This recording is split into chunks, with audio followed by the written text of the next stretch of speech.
tram engine. He has cow catchers and side plates and doesn't look like a steam engine at all.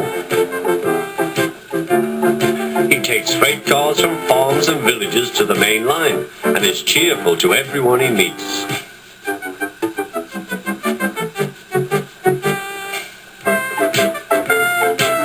He has a coach called Henrietta, who has seen better days.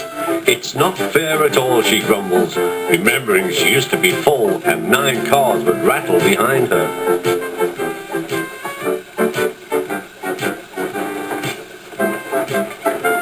Now there are only 3 or 4, for the farms and factories send their goods mostly by truck.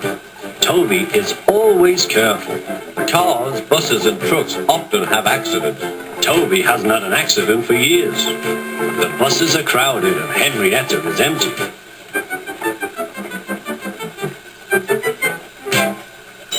A lady and a stout gentleman stood on Toby's platform. He was, of course, their Topham Hatt, but Toby didn't know this yet. "Come on, grandfather," cried the children. "Do look at this engine." "That's a tram engine, Stephen," said Sir Topham Hatt. "Is it electric?" asked Bridget. "Whoosh!" hissed Toby. "Shh!" said her brother. "You've offended him." "But trams are electric, aren't they?"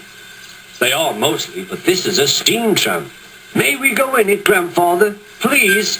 "Stop," said Sir Topham Hatt to the conductor. They all scrambled into Henrietta. "Hip, hip, hooray!" chanted Henrietta. But Toby did not sing. "Electric indeed! Electric indeed!" he snorted. He was proud of being a steam train. "What is your name?" asked Sir Topham Hatt. "Toby, sir." "Thank you, Toby, for a very nice ride." "Thank you, sir," said Toby. He felt better now.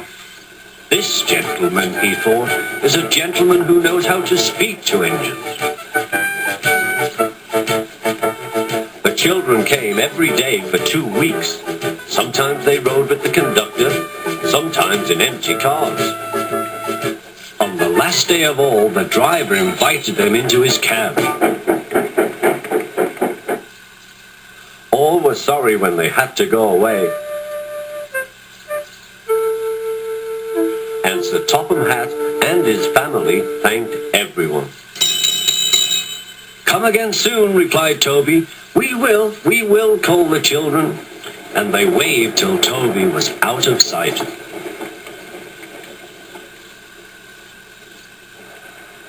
The months passed. Toby had few cars and fewer passengers. "Our last day, Toby," said his driver one morning. "The manager says we must close tomorrow." That day, everyone wanted the chance of a last ride. The passengers joked and sang, but Toby and his driver wished they wouldn't.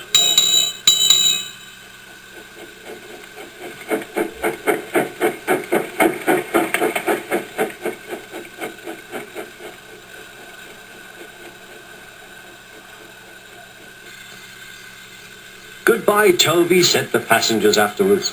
"We are sorry your line is closing down." "So am I," said Toby. Nobody wants me, Toby thought, and went unhappily to sleep. Next morning, the shed was flung open, and old Toby woke with a start to see his driver waving a piece of paper at him. "Wake up, Toby," they shouted excitedly. "The mail has just arrived, and there is a letter for us from the stout gentleman. Maybe it's good news."